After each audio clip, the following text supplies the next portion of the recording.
I'm also here to announce good news. Today, the FDA is filing a Federal Register notice to change the label on an exciting treatment called prescription leucovorin so that it can be available to children with autism. You know, autism may also be due to an autoimmune reaction to a folate receptor on the brain, not allowing that important vitamin to get into the brain cells. It's a fairly established, mature pathway. Again, we have a duty to let doctors and the public know we are going to change the label to make it available. Hundreds of thousands of kids, in my opinion, will benefit. One study found that with kids with autism and chronic folate deficiency, 2/3 of kids with autism symptoms had improvement, and some marked improvement. Mr. President, you told us to do what's medically right, to go bold, and not worry about the corporations and the lobbyists. So that's what we're here doing today. Thank you, Mr. President. Good. Thank you. Thanks, Marty. I think you all appreciate the passion in the President's voice. We've been hearing that since the inauguration. In fact, even before the inauguration, the President was upset about what he spoke to today. And so together with Secretary Kennedy, who's made it his life's work to address some of these challenges with autism, they challenged us.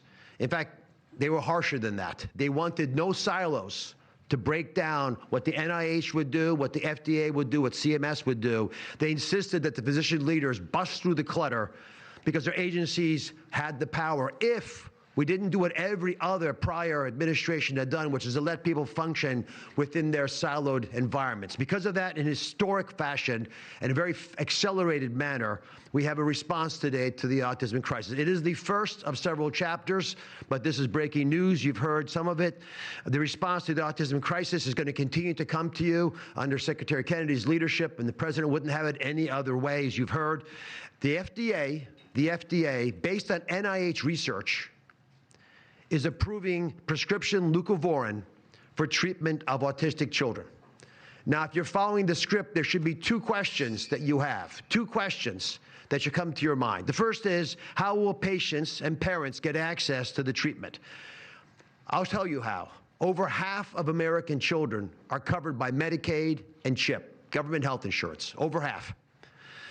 And therefore, because they're covered in Medicaid and CHIP, upon this label change by Marty, state Medicaid programs in partnership with CMS will cover prescription leucovorin around the country.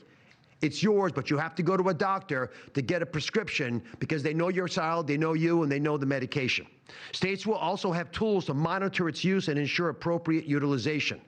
That's important for a bunch of reasons, because we want the right kids getting the right prescription medications. We believe private insurance companies will rapidly follow our lead if they have not already done so. And again, to make sure that this is safe and effective treatment, you need a physician to prescribe the medication because it's on prescription. Second big question. How are we going to collect clinical data to answer the big questions that the President's asking and the Secretary insists that we offer? CMS is also issuing guidance to convene states and existing research networks to support NIH and FDA in their research efforts of prescription leucovorin, while also maintaining the privacy of all patients, all health information of our beneficiaries. Collecting real-world data, which is what many of you have been asking us to do in the community, is fast. It is life-saving, and we'll get answers based on what happens over the next few months with this approach. The aggressive approach, and it is aggressive, demanded by the President and by the Secretary, have already identified risk factors and opened the door for the first FDA-recognized treatment pathway for autism.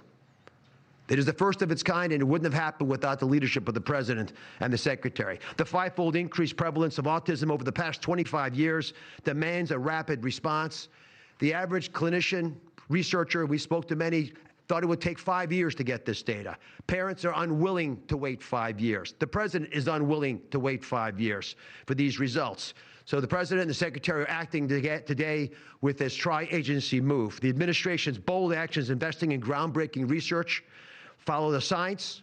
They restore trust, which has been lacking, and they will change the trajectory for millions of American families. Mr. President, God bless you for being brave. Thank you for watching. Subscribe below and download our News Nation app right now on your phone, and you will get fact-based, unbiased news for all Americans.